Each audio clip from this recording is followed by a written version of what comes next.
Hello friends, I'm Ugly Fish. Welcome to my channel, or welcome back if you've been here before. And today we're carrying on with our playthrough of Animal Crossing New Horizons.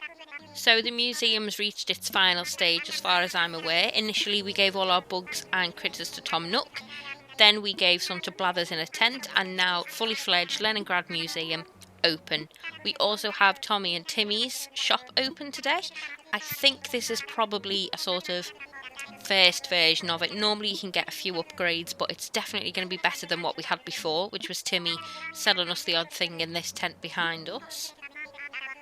In the last Animal Crossing game, you used to be able to hold a commemorative event when something new like this happened. It looks like you can do that again.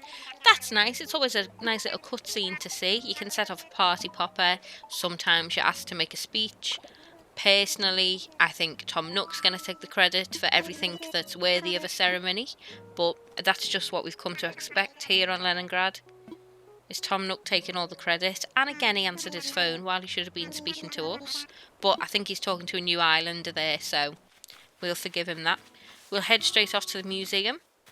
No, we won't. We'll speak to Sprocket. And I think he's going to teach us reactions. So you have the ability to speak out loud in Animal Crossing. You can type a little message, probably 50 characters or something. It's useful for online play, but the other islanders haven't got a clue what you're saying. So instead you can use reactions and show an emotion to them and they'll respond to it. So I've been taught some things here. I've been surprised. I did look surprised. That's quite a scary face. Thanks for that, Sprocket. And now let's see the museum in all its glory. I can't wait. Wow. I realise in my deadpan accent that sounded sarcastic, but that's lovely. It's really elegant.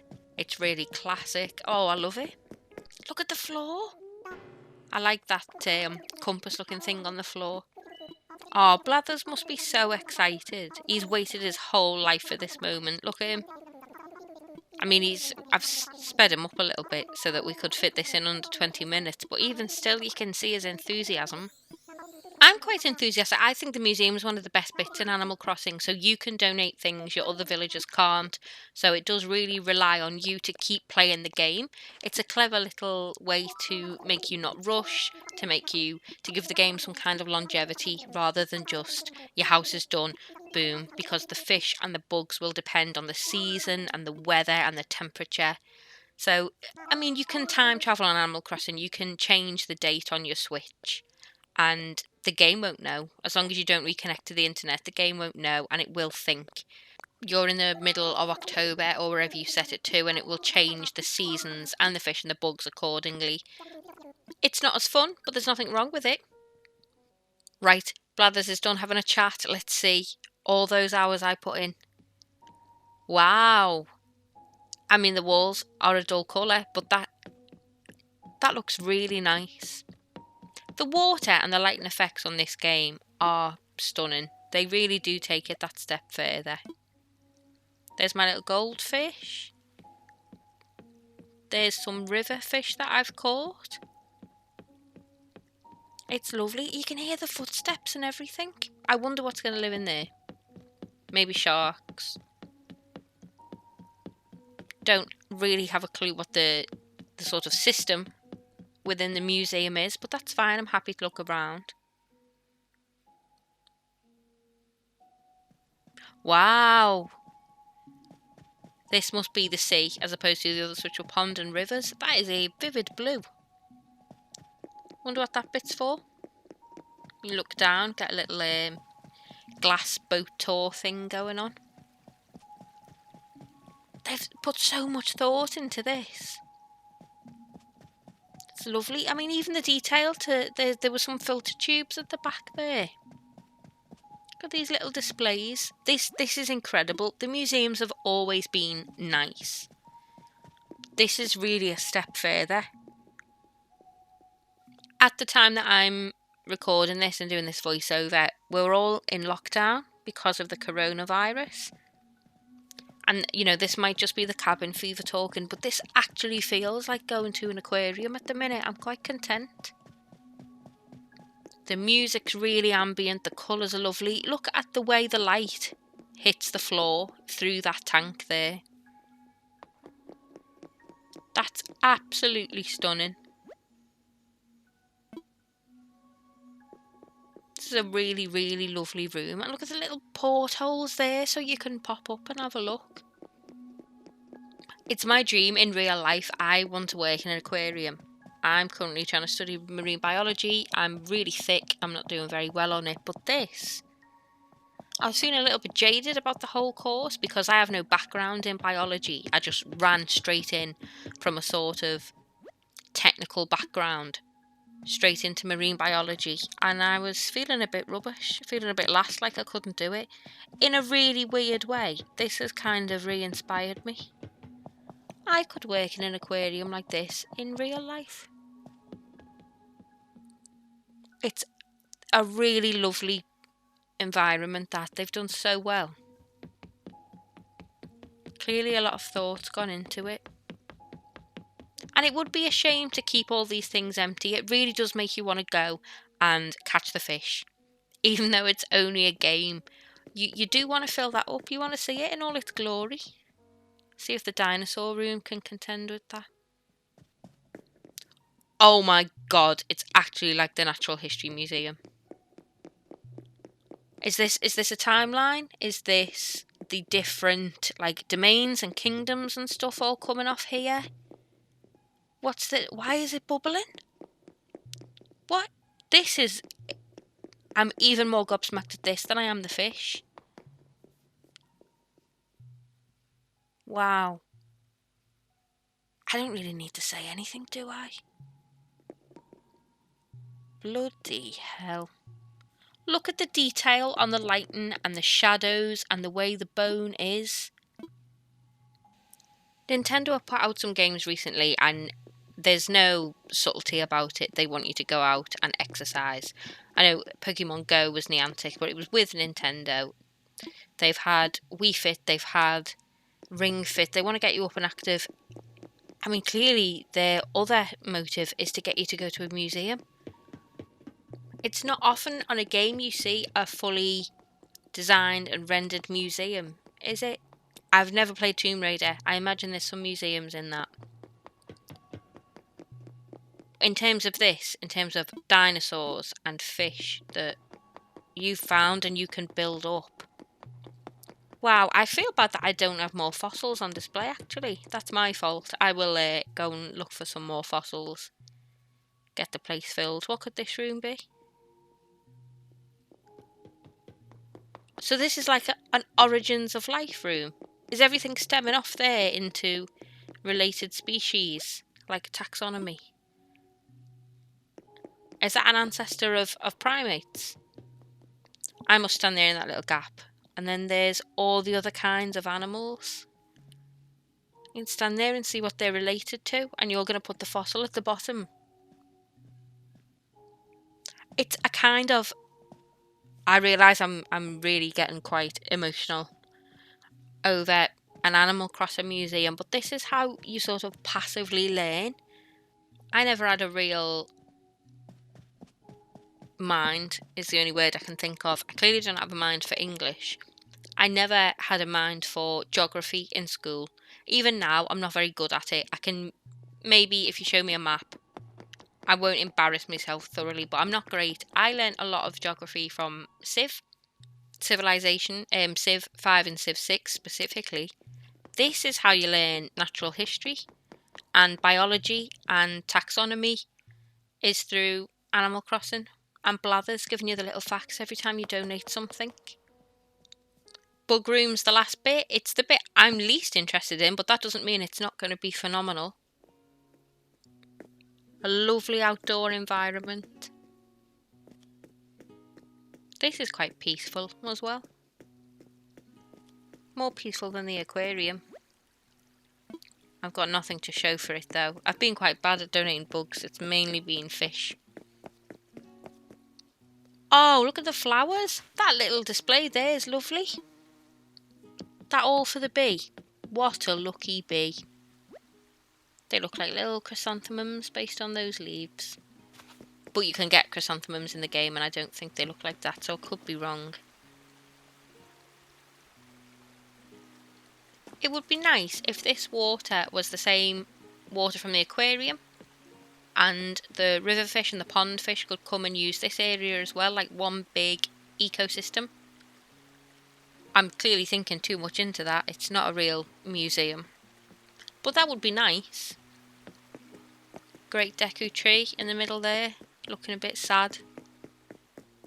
Bugs haven't been as obvious in this game as I think they've been in other games. Maybe it's because it's the spring. I think the last Animal Crossing game I played was New Leaf, and you wouldn't be able to take 5 steps without there being a bug. Usually, I can't pronounce this. I've only ever seen this word written down in Animal Crossing games. Cicada? They used to be on every single tree you walk past, and in this game it's just been quite an abundance of butterflies and not much else. This room is lovely. It feels like some kind of private garden in a stately home, like in Downton Abbey or something.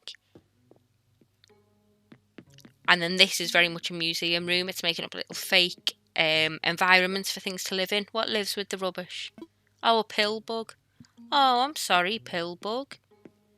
Again, loads of empty exhibits though, because I haven't been doing much bug catching or fossil hunting.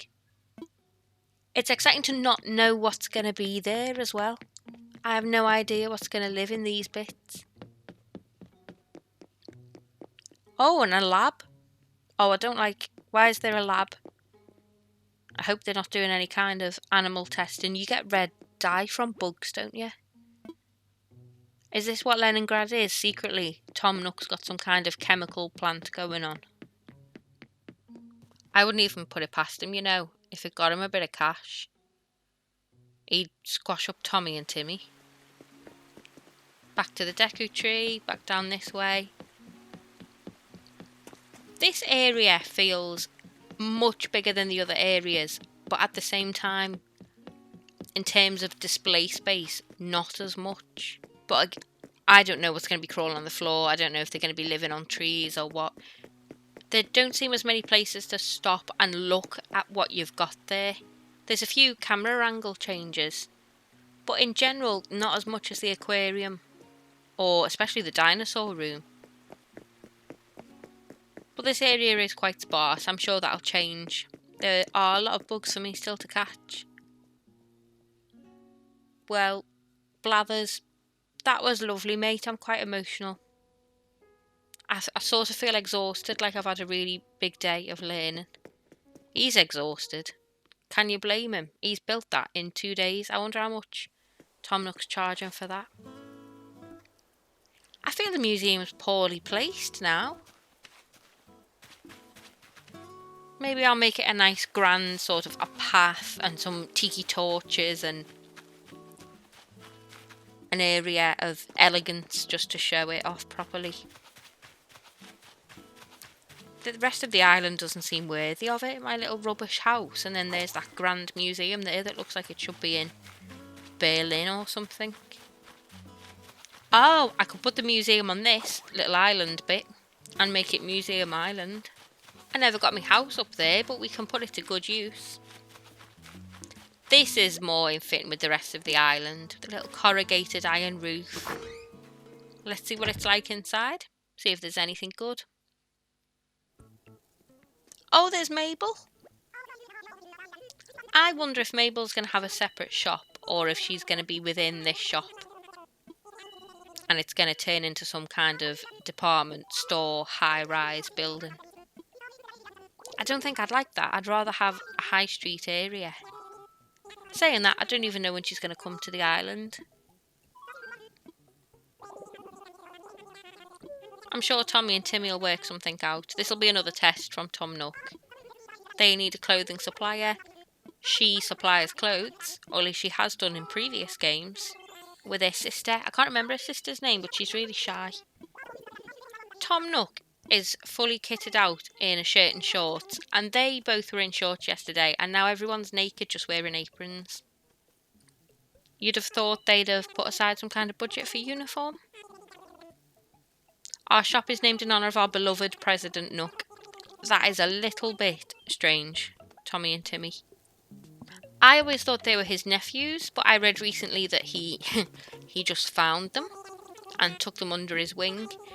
Nice, but also a bit odd.